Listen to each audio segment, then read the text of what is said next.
Bismillahirrahmanirrahim. Assalamualaikum warahmatullahi wabarakatuh. Baik, kali ini saya akan mempraktekkan bagaimana cara membuat soal AKM untuk aplikasi CBT ya.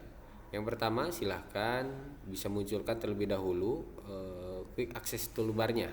Nah, di sini awalnya seperti ini, misalkan tidak muncul, nanti ketika ada di salah satu menu klik kanan, kemudian di sini pilih show quick access toolbar. Nah, untuk versi yang sebelumnya biasanya munculnya di bagian atas. Nah, ini di Office 365 munculnya di baris yang sebelah sini, seperti itu. Contohnya di sini misalkan kita akan membuat soal di nomor 1. Contohnya benar salah.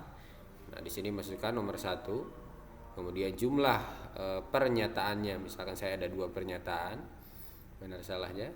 Nah, seperti ini. Pernyataan satunya apa misalkan ya.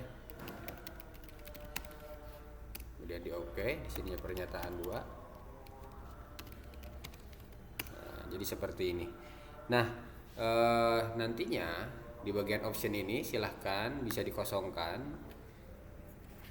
Kemudian misalkan di bagian A ini saya masukkan tombol tulisan simpan. Jadi seperti ini saja. Nah, di sini nanti di bagian Excelnya itu ada nomor ya, nomor soalnya. Itu harus disamakan dengan yang ini. Gitu ya. Nomor soalnya harus disamakan dengan yang ini.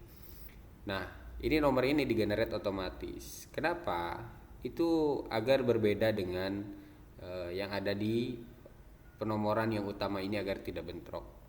Contohnya ini mau saya rubah menjadi misalkan di sini saya mau membuat 50 soal. Kita coba cek ke bawah templatenya. Ini sudah sampai 50. Nah, ini saya pakai nomor 51 itu boleh. Ya. Yang penting di penomoran ini itu tidak nomornya tidak dipakai atau belum terpakai. Misalkan ini juga 52, di sini 51, kemudian di sini 52. Jadi seperti ini boleh ya. Jadi atau yang lebih mudahnya adalah dengan cara yang tadi menggunakan penomoran yang otomatis seperti ini. Ini untuk benar salah. Kemudian bagaimana untuk yang misalkan isian singkat. Nah, untuk isian singkat kita coba ya. Nomor soalnya nomor 2. Kemudian klik OK. Isian ke-1 misalkan ya. Oke. Nah, nanti akan muncul seperti ini. Ya. Jadi untuk isian singkat ini biasanya seperti ini. Berapakah hasil dari 1 ditambah 1? Nah, nanti di sini akan ada kotak isian singkat. Jadi isian singkat ini adalah kolom isian biasanya untuk jawaban yang pasti ya. Kemudian dia bisa ditempatkan di awal kalimat, di tengah kalimat atau di akhir kalimat. Ya, seperti itu ya. Misalkan kemudian nah, jadi nanti bisa ditambah kata lagi setelah kolomnya itu. Nah, seperti biasa ininya kita bisa kosongkan. Bisa kosongkan misalkan ini simpan. Nah, secara gambaran umum fitur-fitur yang ada di sini itu sama, cara menggunakannya ya. Cara menggunakannya sama. Nanti selain PG itu seperti biasa ininya bisa dikosongkan. Kemudian di bagian A-nya klik simpan. Nah, untuk penulisan di jawabannya di Excel-nya itu sebetulnya tinggal menuliskan di sini. Contoh di sini. Tadi kan ada nomor 1 ya. Nah, nomor 1 karena nomor 1 ini saya gunakan hanya sebagai template, bukan sebagai jawaban utama, bukan sebagai soal utama.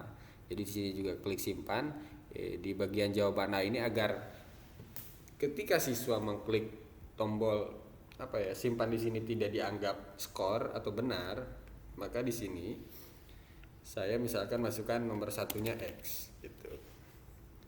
Agar apa? Agar ketika siswa mengklik tombol simpan itu tidak dihitung skor. Nantinya akan dibuat salah. Seperti itu ya.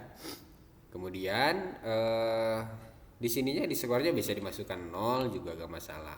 Di sininya tetap A juga gak apa-apa, atau X misalkan nanti dianggap salah. Nah, untuk tidak mengurangi skornya boleh dimasukkan 0. Kemudian di nomor 1 ini kan tadi ada ini. Ada 101 dan 102 dari masing-masing pernyataannya. Maka di sininya juga sama. 1001 di sininya 1002 gitu. Nah, kunci jawabannya apa? Karena di sini soalnya benar salah, maka di sininya misalkan 101-nya benar, kemudian ininya salah. Gitu ya. Kemudian soal berikutnya nomor 2-nya ini juga sama, nomor 2-nya adalah saya kasih X karena dia bukan soal utama. Soal utamanya ada di 2001 ya. Kita cek di ini 2001. Berapakah hasil dari 1 plus 1? Nah, saya masukkan di sini misalkan 2 skornya. Kemudian nanti bisa dilanjutkan ke bawah. Jadi itu untuk pengaturan penomoran, kemudian pembuatan soalnya. Tinggal menggunakan fitur-fitur yang ada di sini. Setelah itu silahkan bisa dilakukan publish. Kemudian ininya juga silahkan bisa dilakukan upload data ujian. Mungkin seperti itu. Selebihnya Bapak Ibu bisa melihat template yang sudah dibuat. Terima kasih. Assalamualaikum warahmatullahi wabarakatuh.